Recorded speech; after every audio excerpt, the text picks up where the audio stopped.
we're joined on this broadcast by Ms. Alina Trijub, who's the Secretary General at the Independent Defence Anti-Corruption Committee. Now, Ms. Trijub, thank you very much indeed for joining us here on WION. Now, there are reports that say that Witkoff has proposed giving up Russia's ownership of 4 Ukrainian regions. What does it mean? Are the Americans now suggesting that the Ukrainians should cede this territory? Well, this is not really important in my opinion, because Witkoff already, we have seen he's just telling Trump, and he's telling the public what Putin wants to tell. So Putin said that there were referendums. Witkoff repeated this. Putin said that everybody in those regions wants to live in Russia, and Witkoff repeated this. Putin said that he wants this for regions, and then maybe he'll consider ceasefire, and Witkoff repeated this.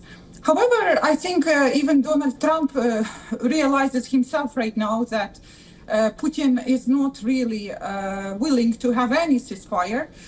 He said himself that they are bombing Ukraine like crazy. You mentioned yourself, indeed, there were attacks on Kyiv this night and before, and now there are reports by Ukrainian Ministry for Interior Affairs that those drones started using essentially explosive devices similar to cluster munitions, dropping mines that could kill civilians hours after the drone itself explodes, which is obviously war crime and terrorism, because it has zero military purpose. It's just to terrorize civilians.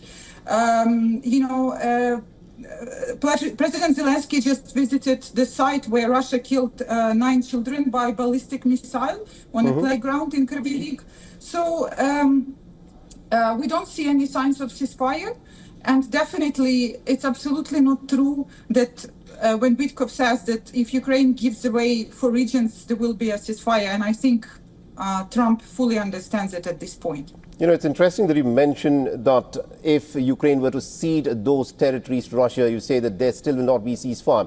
Now, according to reports that are coming in, Ukraine is moving towards the indigenization of the production of its weapons.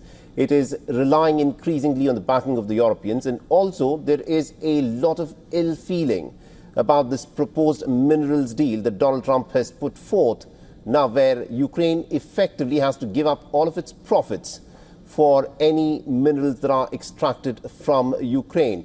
How do the people in Ukraine feel about the manner in which Donald Trump has conducted these peace deal negotiations so far? And do you think the people in Ukraine would want to rely on the United States as a reliable partner?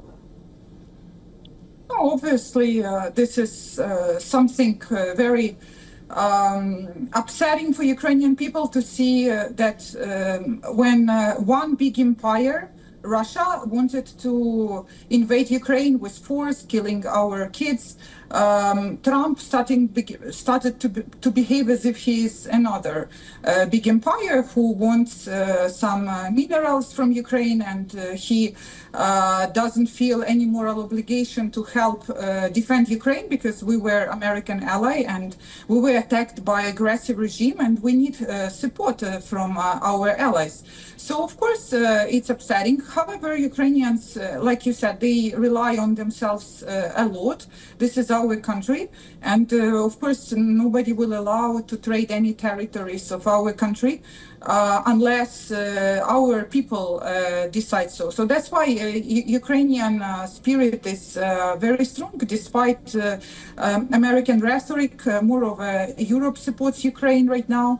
And moreover, there is still hope that Trump will understand that he doesn't want to undermine his own image in the world, especially in the midst of those tariff wars that he started with China and other countries, showing that his even Russian regime doesn't even respect him, and doing all those explosions when Trump is trying to talk about peace.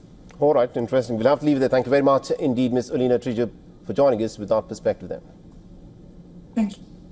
For all the latest news, download the WION app and subscribe to our YouTube channel.